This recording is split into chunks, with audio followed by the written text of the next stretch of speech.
So, oh,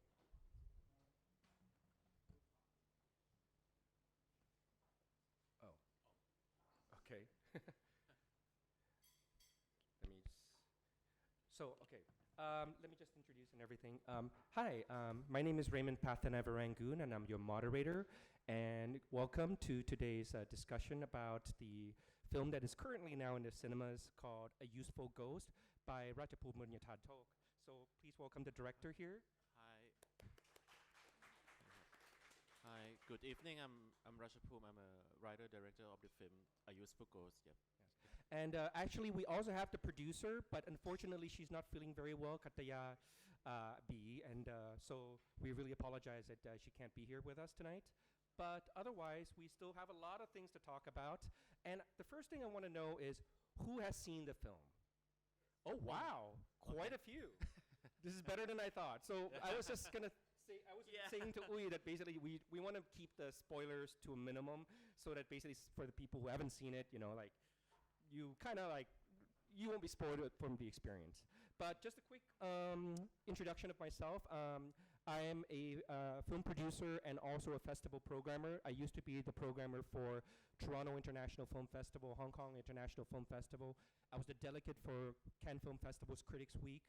I produced a number of films that have been Oscar submissions. I've had films in Cannes, Berlin, Venice, but I've also been developing films, and it's because of the development part that I actually met Ratchapum quite a number of years ago, because this film, A Useful Ghost, I think I met you 5 years ago when you were thinking about it. Actually, it started like in 2017. The first time that I like had this idea in my head, it was like 2017. So it's like took so many years to complete. Yeah. And one of the things that, you know, was really interesting was that whole idea that you had, which is about a very kind of like, you know, everyday appliance and having ghosts in them. Was that basically, did you first start with that theme at the beginning, or it's something that you developed later? Actually, it's not like very basically like about just a female ghost in a human form, and this like electrical appearance like came later. I'm not sure how many, maybe 2-3 years after I had this original idea, and then like because of this female ghost in a human form, because like initially when I started the project, just to finish the screenplay was difficult enough. I haven't given enough thought about like how the ghost would look like. So when I like pitch it to other people or some committee, and they would normally respond like, and how your ghost would look like in the film, and I was like, maybe she's just a human ghost, a woman ghost with a makeup, and they normally respond as well like, oh, that's not very original. And then I went back and thought of something original, and so maybe electrical appliance like goes in a vacuum cleaner might be original enough. Yeah. Well, I was in one of those committees that basically you had to answer, if you remember very clearly, because I also run what is called the Thai Pitch at Cannes, where we bring projects by Thai filmmakers to the Cannes Film Festival to pitch. And one of the projects that we wanted to bring was your film, but we had some people who asked you those questions, and I was very supportive, but not everybody was, because they didn't quite understand that concept. And one of the things that also is interesting is, I want to go back a little bit about you as a filmmaker, right? Because what you basically started, did you actually direct short films when you started this project yet at that time? Yeah. I already made a few short films before, but I never imagined myself as like a feature film director before. I studied film. When I was a film student, I found that film shooting was very boring experience. Like shooting was very boring, and I felt that even in the film school, I felt so bored that I told myself that I would not do it again. But then I don't know, like maybe it's fate that after the graduation, like I found some like a festival like open for short film competition or something like that. I felt like I could do that, so I just gather my friends and we make like a small short films, and it it it was shown. It's won some award, local screening, and then like, but yeah, most of my short films like were just I just aim for like just local film festival. I never thought of myself even when I would make short film. I never thought myself that I'm gonna step into making a feature by that time. Yeah. Well, clearly you're not that bored because you took about what over 7 years to Yeah. basically make this film, and that Yeah. requires a lot of patience. I think like financing might be more boring than shooting. Actually, finding money is more boring than shooting. So yeah. We're going to go into that a little bit. As a producer, I understood where you went and how you got a lot of the funding. But just starting off a little bit, because actually, I think what really gave you the push to get this film made actually was your previous film, which is a short film called Red Aninsari. Yeah. And Red Aninsari was in Locarno, and then afterwards, it just won a ton of prizes, and it went to so many festivals. Yeah. Can you tell us a little bit about Red Aninsari and basically how kind of gave you some kind of momentum going forward? Residency was shot in 2019 and it was shown in Locarno in 2020. Because before that, like, we already started developing my feature, A Useful Ghost, and we tried to apply to like some funding, some grants, but I found that without a film showing in the festival, like an international festival, could be like obstacle for me for getting those grants because like I don't have like a certain profile that they might look for. So at one point I feel like I need to make another short film that aim for international film festival. So I made Red Aninsari, and when it was shown in Locarno and went through all the festival and won some prize, it somehow like put me on the map, I think. Yeah. So after that, when I applied for funding, I think it got so much easier, yeah, to be selected and to be for my feature, Right. yeah. And also because, in fact, if I don't know if any of you have seen the previous short film, because a lot of the themes that actually like are in A Useful Ghost is already kind of present.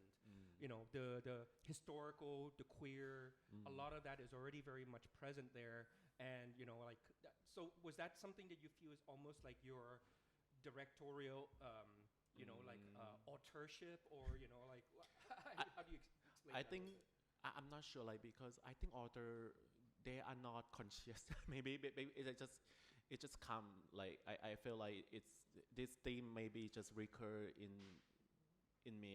I'm not sure because I must say like I wasn't conscious when making both films that I want to explore the same theme, but it just like it's just out. It's so organic. I think it just come naturally. Yeah. So basically, after Red Aninsari, you started traveling actually to a Yeah. lot of these kind of international labs and stuff like that.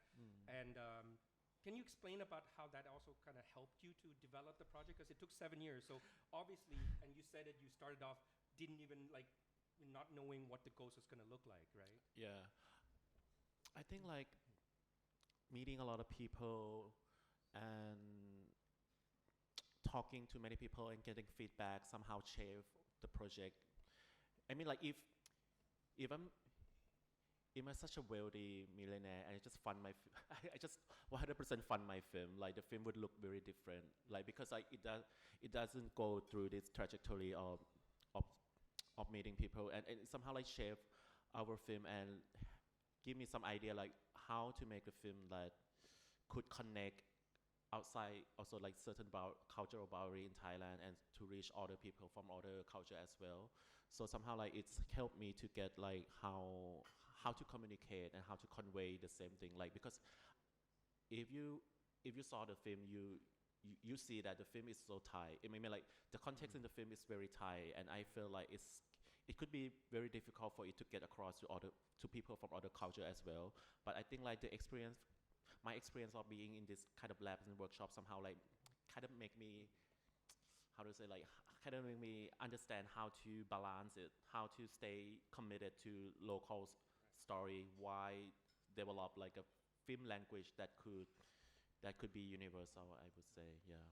And I think that is it really shows, because obviously, like, you know, for those you've seen the film, you know, it retains a lot of the more popular Thai culture things, whether it be the humor, the politics, yet at the same time there is things in it that is, you know, much more than that, because it's much more international. And as a festival programmer, like, you know, I've been told many times that Thai films have a certain kind of a, type that goes to festivals, which is the usual very slow, very art house kind of film. Whereas your film is, not exactly that. It actually retains some of the more popular Thai commercial films elements, yet at the same time have these international elements. And it kind of, in some ways, it's a really good balance of that. And was that something that you were conscious of, or is this a part of your own taste and your own sensibilities? I think I was conscious of trying to break away from all the Thai art house independent films. So I don't want to repeat like, I mean, as an audience, I love those films. Right. I mean, I'm not against that. But as a filmmaker myself, I don't want to repeat what other filmmakers already done before. So I was conscious to develop my own style that somehow like different from all the like previous Thai independent films before. Yeah. And because I feel like Thai independent films mostly focus on like mood or atmosphere, or as other people would say like slow. I try to, in this film, I try to be more like it's like a screenplay film, like the film that focus on storytelling with like a maybe more conventional like idea of storytelling with character with strong motivations and confronts like obstacle and try to like overcome that. So it's kind of, how to say, like it's maybe narratively it's more conventional, but still it has its own weird sensibility. Yeah. But I mean, one of the things that's still very present is obviously the presence of politics in the film. If you've seen the film, if you haven't, I'm not going to give it away. But was that also something that kind of developed as you kind of like went through all these labs and took all these times to basically kind of like reflect on what you want to talk about? I think it's kind of tricky how when we talk about Thai politics, because like it, how to say, I mean like it's kind of difficult for sometimes like for non-Thai to understand that. And I always feel like internationally speaking, Thailand is not like so sexy. It's not a sexy country compared to other Asian country that people might be more willing to do some research before or after watching the film. Like, is it South Korean or Japanese like say film? People were like, okay, I'm gonna look into this history of this country, but not so many from. I think Thailand is not that sexy that people would spend time looking up. So I think it's kind of tricky to put politics in the film. So I'm not sure like, but still, how to say? Yeah, I kind of reflect, but I feel like when I'm in this lab, it even reassure me that I need to talk about this, because like, or else like no film gonna talk about this, not Thai studio film. So it's when I have a chance, I should talk about these topics in the film, but I have to try I had to try the way to how to say like interweave it into the story. Yeah. And obviously, because the current situation in Thailand, political-wise, is changing daily, hourly. Yeah. So, one of the things that actually is very, interesting is that your film is very current, because obviously you wrote this, a while ago, but I know that you kept on changing a lot of things, even as you were about to shoot, right? Yeah. To make it current. Yeah, I think it's so weird because like when I only like finished the first draft of the screenplay in 2020, because that was a COVID year, so I had more free time from my main job to finish the screenplay. And also like in 2020, 2021, there's a lot of protests and demonstrations in Thailand, and a lot of like a young protester like they how to say, like they lift the ceiling, like they push the boundary of what could be said in public about Thai politics. And I admire them so much, and I felt like the film should reflect that change. Like we could have more freedom to speak about certain topics in the film. So it's kind of saddened me that afterward in this few years, like this ceiling or this boundary keep narrowed down. Like it was pushed, but now it's kind of like returned. Yeah. I'm sure there'll be some questions about that later, but another thing that I always really like is, that you always make the queer theme one of the centerpieces of basically like of your works. In Red and Insuri obviously is also the same, and especially you're kind of like taking over the Katoi narrative, which is that basically like using cis male gendered person to basically kind of represent the trans kind of viewpoint, and especially the language, because if you understand Thai, you know that basically like the way they speak is a little bit like the Katoi language. It's not exactly a cisgendered kind of language, because there's a different kind of like vernacular that is used usually when you're basically like, trans in Thailand. So was that something that's very conscious in what you're trying to do in all your films? Or? Yeah, I always try to like expand the possibility for queer narratives, like, because I think it's just me, but I felt like when there's like a LGBTQ characters in the film as a main character, they always exist in like a coming out story or romance, and they don't normally exist in other genres. Like they're not in political thriller, they're not in like, they could lead a sci-fi or something like that. So and when they are, or when they do, like somehow there must be some justification. And I kind of hate that. Like, why queer characters could just exist without justification? So in this film, I want to see queer characters like doing fun stuff, yeah, without having to like be justified. Like, why they need to be queer if they could be straight, and why not the other way around? Like, why couldn't they be queer as well? Yeah. But how about the vernacular? How about the Oh language? yeah. I love that a lot. I mean, when I was young, I was brought up with like Thai lakon, Thai drama, and their dialogue was so like spicy, biting, and very. When I'm old enough, like when I hear it, it's so funny, it's so campy, and I kind of like that. I like that a lot, and I also like this idea of how to say like dismantling the kind of appropriate good film. So I like to like mix like low culture, lacon or trans vernacular, as you said, into the film, and not to make it like a high art. I kind of mix them both. Yeah. I mean, like there's a precedent for it, because obviously, like Apichat Pong made a very less well-known film that he did, basically like with Michael Chawanasai. Like The Adventure of Iron Pussy, and it's very interesting because when you ask him about it, he's like, "Oh no, that's Michael's film." he kind of sidesteps and says, "Oh no, that's Michael's film." But if you've ever had a chance to watch that, it is very different from Apichat Pong Werasetakun's other films, because it is extremely campy and it's karaoke based. It's very interesting, because if you watch his previous film, I mean his other films, they're not like that. So basically, like obviously the film has had a lot of success going to Cannes, and like, do you think that in some ways, just having that experience of being in Cannes and also obviously it winning the Grand Prix, has that helped in some ways in terms of getting it more noticed here in Thailand or seen?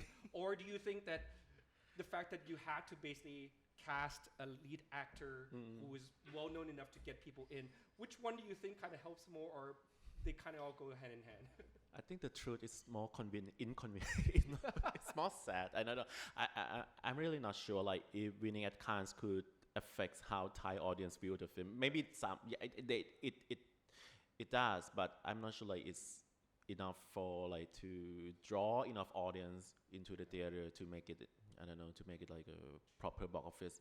So I'm really not sure. But I mean, like having like a very famous actress somehow helped the film in a bit, and winning that Cannes. I mean, it might draw some segments of audiences, like people who follow about film worlds already, but people who don't know or who don't care much about like festival, they might not really care about like winning an award as a Cannes. Yeah. Did you guys, before you see the film, did you know that it won a major prize at the Cannes Film Festival? Okay, so I'm just kind of curious to see whether that does affect, how your interest in the film per se, because obviously, like in terms of the international perspective, it does. But in Thailand, in a place where I was there when Uncle Boonmi won in Cannes, and I remembered the Thai Ministry of Culture had no idea that there was a film in Cannes competition. I'm not going to get into the details, but it was just like, okay. I feel like we need to also introduce Cannes Film Festival before to general Thais, and then like this Critics Week, and then this award. Like, so there's so many reintroductions that need to make like Thai in general like acknowledge about this thing. Yeah. But do you think that there is a perception that the films from Thailand that go to festivals are just really slow films? And that's one of the reasons why it's difficult to get people in? I think like one of the first when the film has like a gala here last Tuesday, and when like a lot of like film reviews publish their reviews, a lot of comments that people asked those reviewers was like, is the film difficult? Is the film hard to watch? And I was like, no. I personally felt like no. It's so I would say it's it's not that difficult to watch, but I think that's the main fear that people had about film that went to Cannes or won award from film festival. Yeah, but I don't know, like, and maybe some people still have that. Yeah. As a person who used to make Thai films that go to festivals, and they don't do a lot of box office in Thailand. Yeah. Yes, that there is a real perception that if it goes to a major festival, it's very slow and arty, which is always a bit difficult. And but in this case, because you have Davika Horn, who is a major Thai actress, obviously here, you see her in all the commercials and billboards. How does that kind of like, I think, help you to basically kind of like position the film in Thailand? Do you feel?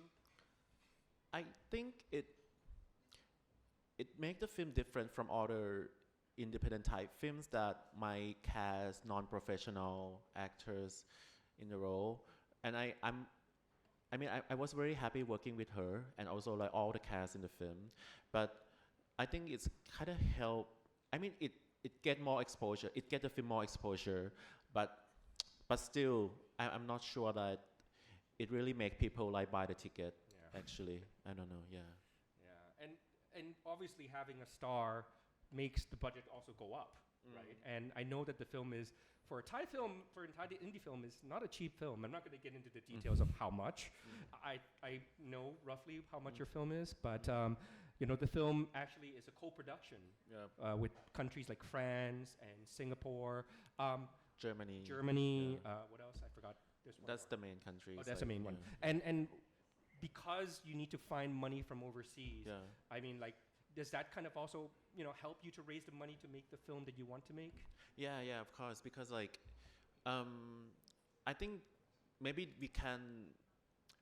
maybe there's two main way to finance a film. If you like have a project and you walk to the studio and you like present the project to the studio, and if they like your project, they just 100% finance it and green light it.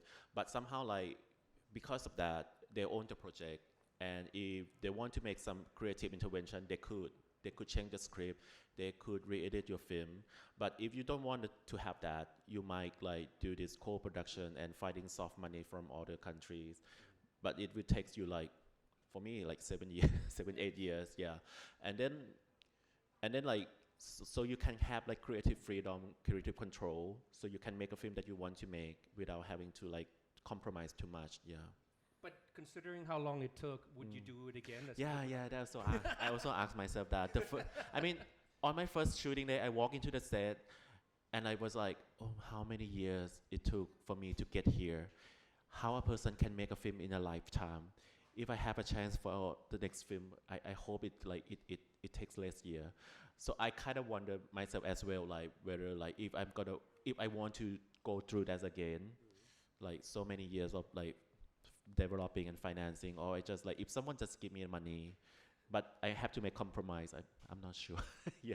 But it sounds like, well, Yeah. I mean, obviously, like some of those years were during COVID too. Right? Yeah. And also because it sounds like those years did help you to kind of like reflect and grow and stuff like that, right? Yeah. So maybe it's possible. Let's see what the future brings. Yeah, I think. So you don't have any like immediate future yet. You're developing a couple of things. Yeah. I just because I know that it takes so many years, so I have like already have like a 4 films in my head already, like what I want to make. Yeah, because I know that it takes so long to make one, so I just like have the film ready in my head. But I haven't finished anything else. Like I haven't finished any script yet. Yeah, I just had this idea of what I want to make. Yeah. And you know, obviously, a lot of credit also goes to his producer, B. Kataya, because you know, for her to also stick by you for all these years, and then to basically like, you know, kind of come up with this very complicated like co-productions and so complicated. financing is not easy, right? Yeah.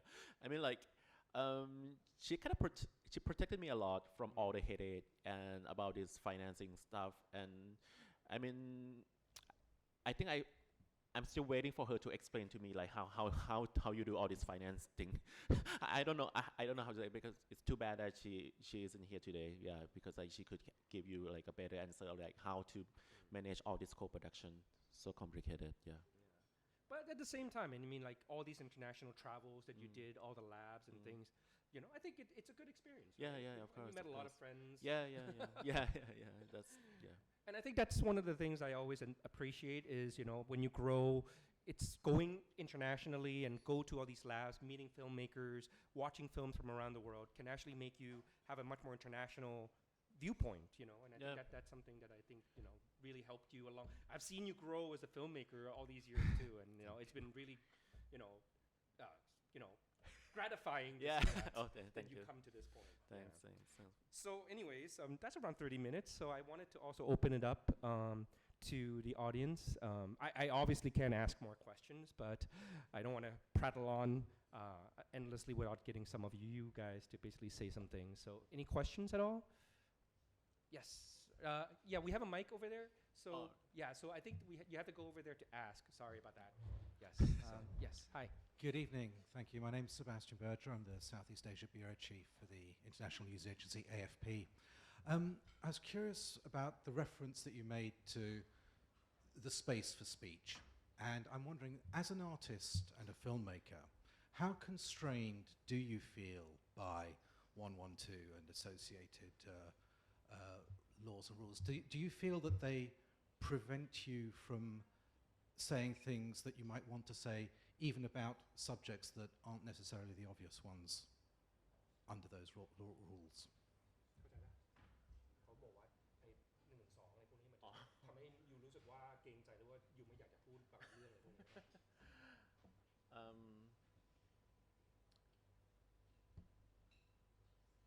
I think I need. Yeah, I think I. I don't want to get into trouble, so yeah. I know. I mean, like when you That's make a already film. an answer. Yeah, no. I mean, like in this country, so you kind of know like how far you can go, but you still want to push the boundary. So I try to like balance it off. Yeah, I think so. Yeah. Tricky, and You're being recorded. That's yeah. why. I'm kidding. That's- I'm kidding. Yeah. But I mean, you know, obviously, like, you know, you are very much understanding the zeitgeist in Thailand, and clearly you put that into the film for a reason, and you kept on developing and updating it. And I think that despite the fact that maybe there are things that still are, you know, you are able to say or not, your film does reflect a certain kind of like Thai zeitgeist that is going on, right? So, and I hope that you'd agree if you saw the film. So, yeah. Next question, please. Please, yes. The mic, please. Yes. We still have a hard time understanding, even with the mic. If you look for synopses of the film on the internet or the papers, they're going to stress the domestic aspect and the comic aspect. They're going to say, this is the story of a woman who comes back as a ghost to help her husband. Do you feel like this is unsatisfactory as a summary of your movie? I kind of like that kind of synopsis, because like you could be surprised afterward if you give too much in the synopsis. I feel like you already have the picture, like you already have the picture like of how the film gonna go. But I kind of like this mystery, like I like the surprise actually. So I think like just give synopsis, just summarize the film like that is fine with me. I think the disappointment maybe falls on the audience that they just want to watch a film about vacuum cleaner and they found that the film is so political or else. Yeah. So I'm okay with that kind of synopsis. It's funny. Yeah. Burying the lead, basically, that's what you're trying to do, Yeah, right? You're yeah. trying to hide your true intention on this kind of like a comedy ghost kind of like structure. Yeah. Yes, please. I watched the film 2 days ago, Yep. and congratulations. Thank you. Oh, maybe a little bit later, give you my impression, Yep. like what resonated. Yeah. But my first question is, do you know an artist named Tavan Vatuya? And do you know an artist, Thai artist, Tavan Vatuya? And his work is watercolors, the portraits of people who lost their life at the temple 2010, and the disappearing faces that he painted. Yeah. And also, I mean, if you know him, was it also an inspiration? Because it's not just his dealing with the subject of amnesia and forgetting, but it's also, of course, his subject, you know, his other critique of Thai culture, you know, like including the sexual dimension of that. I think I might. I think I haven't heard of. I think I don't know this artist, but I might have seen his work, Yeah. and but I would say like I wasn't like, since I don't know him, I'm not particularly influenced by the work. I think Well, when I watched the movie, I actually was sure that you and him are like best friends or something, because you're playing so much of each other. I don't know if others in the audience know him, but I mean, maybe after this, just look it up, you know, like read a little bit about him. You will see how much similarities are there in your approach, right? And this leads me to my second question is, this tendency, I've been here for now 18 years, right? I love the symbolism in the movie, the various level, you know, like starting with like the ghost culture, the sense of humor and all of that. And I must say that the film only made sense to me when I thought about it in reverse. Like I had to watch it, all of it in the beginning, it was like, this is a farce, right? It's like slapstick comedy with vacuum cleaners, right? But then basically it's a deeper meaning of it, like brushing the dirt under the carpet, and the vacuum cleaner refuses to absorb that, to hide it, you know, and like various things. And the question is this tendency, like really this amnesia, this is it the refusal of Thai society to deal with its recent history and to understand what did really happen here? What happened in 2010, right? Oh, yeah. And is it that the public, once, if something bad happens, you think, is it part of Thai culture not wanting to know what really happened? Everything hides in a fog. There is no thing as black and white truth. By the way, this is how I explain my foreign friends, Thailand. Forget this thing about this Greek thing of binary truth. There is no such thing here, right? But this not, like if something bad happens, let's try to forget it, right, versus deal with it. Or is it more kind of like the political system that wants us not to really deal with something? What's your take on this? I'm kind of. I mean, like, I kind of. I think it's a politics of remembering and forgetting, that like how people in the power want others to forget, or want others to remember, like which part of the history to be selected to be remembered by. So I'm not sure I answered your question. Yeah. You kind of confirm basically that it is about basically memory and about basically forgetting. Is it really specifically about 2010? I'm not sure. That is the case. No, it's just about history in general. It's about history in general, because like I got asked that quite a few times about like why you don't like emphasize more about the incident, about the massacre. But I felt like making this film, I want to talk about general like the political violence in the country. So it's not specified to like 2010 or 6 October or in specific events, because like there's so many of them like in this country. So I just I don't want to like to talk about one incident. Yeah. So I try to like, how to say, like expand and cover it. So some people might feel like it's a little bit like diluted or not serious enough, but I mean, I just made my choice that I want to talk about like the general history of political violence in the country, so not specific events. Yeah. I mean, there's been 16 coups. I mean, you can really go down into the dirt, right? About a lot of things. Yes, other questions, please? We don't have, I don't think we have a projector. Yeah. You can watch it on the phone. I don't know. Yeah. But in the meantime, yes, please. having Devika Horn signed on, did that help you to raise the money, or did she sign on after you raised the money? Like, how did that all work? She became on board, and I felt like because of that, like because like after we got soft money from other countries, from France, Singapore, and Germany, we also found some like private investor in Thailand, and because of Davika like is in the main cast, like I think it helped raise the money or helped raise the interest from the Thai investor. Yeah. Because one of the things that we have to understand about international co-production is countries like France or Germany, they don't want to be the first to give the money. They don't want to be the first to fund the film, so they want to see that there's already Thai money on board. And that probably is the hardest thing, is the first amount in Thailand to get, right? And then they basically kind of come on board, and then you top it up with somebody like a star that can help you raise extra funding. Yeah. So yeah, that's very common in Thailand. So yes, other questions? Can we show the trailer? Or I guess not. I'm not sure. Maybe not. I'm not sure. Yeah. Yes, please. Hi. I'm not watching the film yet, so sorry about that. But I want to ask, like, do you think is like finding funding for like a young filmmaker in I don't know, like a Gen Z, like is it harder to find because you're taking like 8 years to develop this project, right? So I'm wondering if do you think it's worth it in your opinion? Like, do you think it's worth like 8 years of, I don't know, like torturing and struggling and yeah?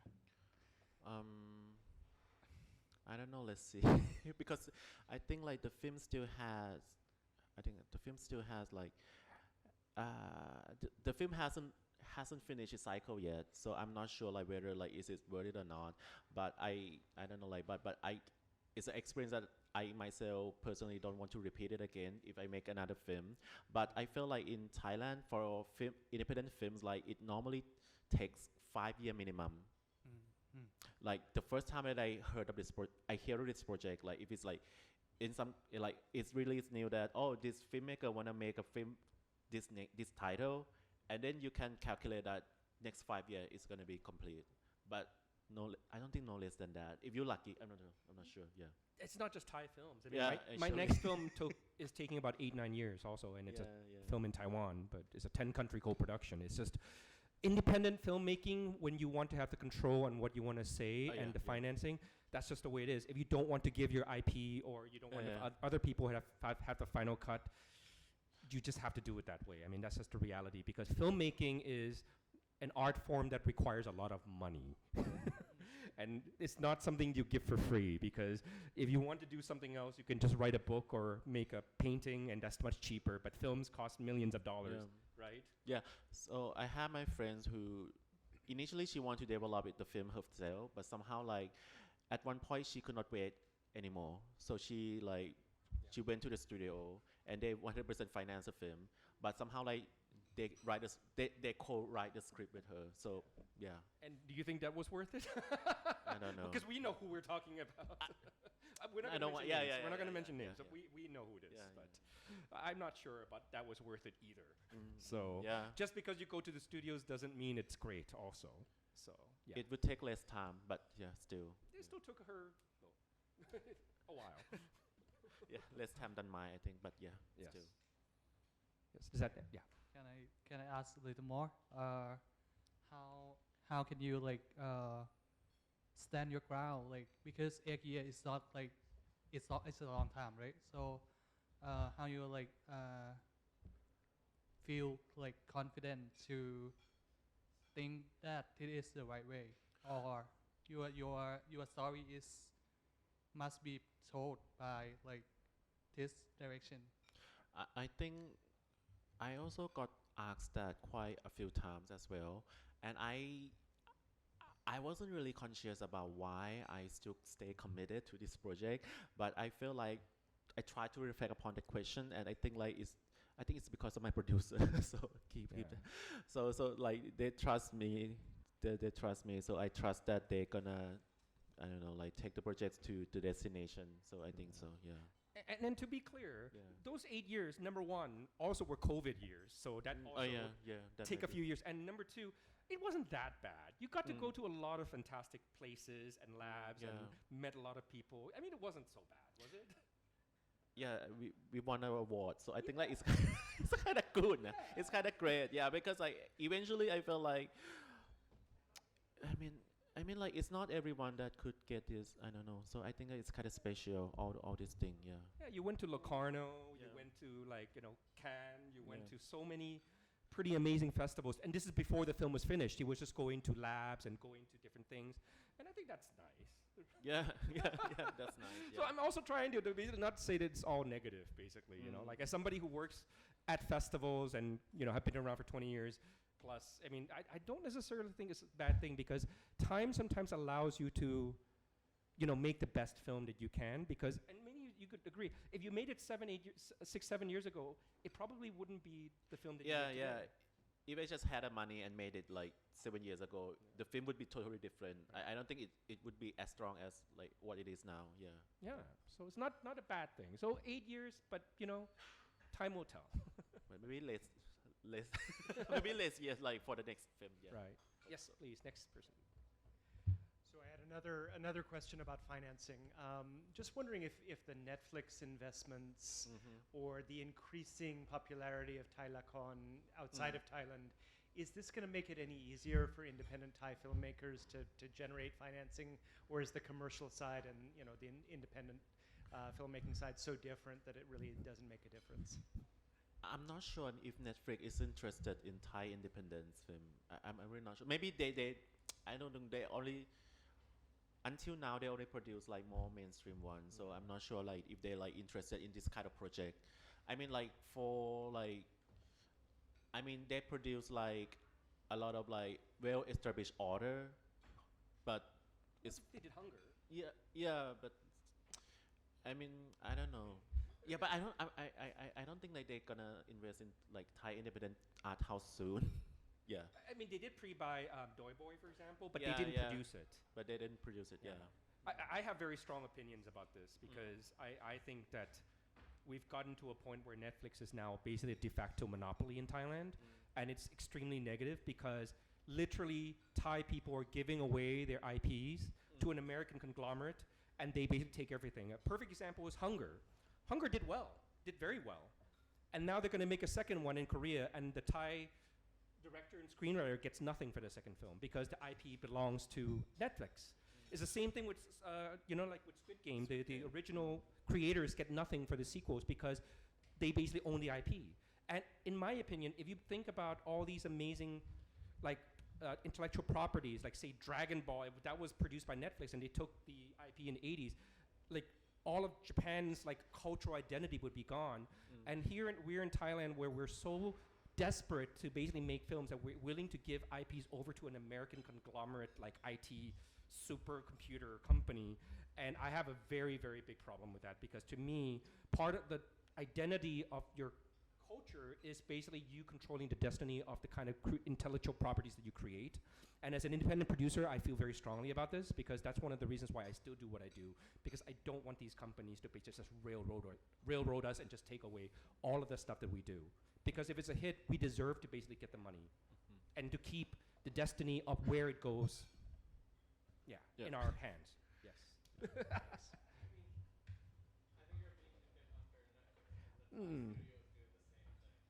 No, but the thing is, like, no, I don't necessarily agree because basically, like, I worked with a lot of Thai studios, I worked with 5 Star, I worked with Sao Mongkon, and even, like, with Panu, with basically, like, look at the way that they did with Doi Boy. They basically, like, did a very fair deal for Doi Boy to produce the film. And this is before Netflix came on board. I think with Thai studios, you can talk to them. With Netflix, there is no talking. It's literally a done deal. Like, you give us our IP. Yeah, but we don't go there. I mean, I don't need to talk to Transformation, for example. It's just not necessary. To me, that doesn't help because they don't have the taste anyways to basically like carry it forward. But there are good studios in Thailand, like Sao Mongkon and other people. You can work with, and with Neramit, there are people you can work with in Thailand to basically like still make that work, because there are enough people who want to basically keep it at least in Thailand. You know what I mean? Even if it belongs to a Thai studio, at least it's still partly in Thailand, rather than being it, you know, an American IP. You know, I don't know. I feel very strongly about this. Sorry. Soapbox off. Thank you. Yes, please. Oh, on a different note, I'm curious how you felt when the film won at Cannes. Shock? Expectation? Did you think, oh, this is going to change things? I'm just kind of curious. Actually, I'm such a nervous person. so before the selection, so before I knew about of the selection, like I was so nervous whether like the film gonna be selected or not. And then when it was selected, I was like super happy for I don't know a few few moments, and then like I was so nervous again that how people at Cannes gonna receive the film, like how audience gonna receive it, are they gonna hate it or not, or something like, are they gonna understand it or not, something like that. And then so then winning a prize somehow like reassure me that there's audience for the film in this world in a way. And I hope that this prize gonna help me in terms of my career path, that I gonna make another film at least, because making film is so difficult. I'm not sure like that I gonna be able to make a second one. So I think like having a prize somehow like could reassure me a little bit or guarantee me a little bit that there's a possibility of me making another one. Yeah. I mean, you knew it was in Cannes by early March. That's very early. So I mean, you know, like you were the first to be one of the first to be selected for Cannes Critics. Oh, I shouldn't have said. I knew that. Yeah. You know, I'm very close with Cannes Critics. I used to work for them, so I knew already. But still, I mean, like, to be honest, like before flying to Cannes and before the premiere, I was so nervous that I could not do anything. I was so paralyzed, like in Cannes, like, because I planned to watch many films in Cannes, but before the premiere, I couldn't do anything substantially. I just ate gelato every day. I just ate ice cream every day. I just enjoy moment being there without like doing anything film related. And then when I remember that at the premiere, I made an introduction and I walked to my seat and I felt like I just finished a marathon. Like I was like I just finished like a long marathon, and I just like I don't know, like when the film started, I completely zoned out. I just like image just ran through my eye, but I didn't actually watch the film until the film ended and people start clapping, applauding. It was like, oh, I just realized that it's finished. Yeah. And how did you feel, basically, like with the audience reaction and everything? It was better than I expected, to be honest. And when there's like a review, I was happy with it. Most of them were positive, so I was happy. Yeah, with the award somehow, like as I said earlier, it's kind of reassured me that there's audience for this film in this world. Yeah. Any other questions? Otherwise, I have one kind of like interesting tidbit, because having Davika Horn in Cannes is a bit of a story itself, right? Do you want to talk a little bit about that? Because no. No, because like I think we all think, oh, Davika Horn, she's a famous Thai actress and stuff like that. But in Cannes, they probably don't know her, and she came with quite a big group. But actually, she was recognized, and so it was not easy for her also to kind of get around in Cannes and stuff like that, right? Yeah. I mean, I think she had like a 5-6 entourage that need to accompany her everywhere. So it's kind of a little bit difficult for her to get around. Yeah, but I don't know, like, yeah. That's the thing about having a film with stars. You have to bring quite a few people to. It's not just the actor or the actress. You have to bring about 3 or 4 other people, including their manager, their makeup artist, their hairstylist, personal photographer. Yeah, that is the usual package basically for any major premieres at major festivals. You have to bring all of this entourage over, and that costs money. So, small little thing about film festivals, because festivals are not cheap. They are very expensive. Yeah. So there's a gentleman over there asking a question. Yeah, the government now has, as you know, this soft power office and soft power. Is that helpful to you, or are you more helpful to them? I think my producer might answer it best because I'm not sure. Like I know that Taka support us, but I'm not sure like in what way to is particularly like my producer like might know it more, and but in other question, am I? You ask like if they support us or my film somehow supported. I'm really not sure. Yeah. I'm not sure it's mutual or not. Yeah. But they did basically help you guys also to like some of the producers to go to Cannes, right? Yeah. So I mean Yeah. they did. They're also like hosting a party for us in Cannes, so I think like they kind of helped us. Yeah. So they did help us, and yeah, but yeah. Yeah. Because I actually don't know about the detail. Like my producer know more about me. Yeah. It's actually much better than, for example, when I had Samui Song by Penek Ratanarong in Venice. We had zero help from Thai Ministry of Culture. We had nothing. Yeah. And Venice is extremely expensive. Mm. So the fact that you had Taka to help you bring people over and to help, co-finance a party is already much better than what we had. Yeah. Yeah. So, but unfortunately, I don't think Taka is going to be around much longer because of what's happening right now. Yeah. So no more soft power. Yeah. Our acting person the minister is no longer going to be there soon. Yeah. As you know, the acting acting head of the Ministry of Culture is who. So, and that's the person helping to finance Taka. So it's all related. So. Well, I don't want to mince words. But it will be a shame to lose that support. Yeah. But we knew that it was on borrowed time, basically, because of the current political situation. So, and that's one of the reasons why a lot of the things are shifting, in terms of the cultural sector. Yeah, I don't want to get into details. The what? Yeah, but it will not exist anymore. Yeah. They supported in the post-production process, so it's. I can't complain, I would say.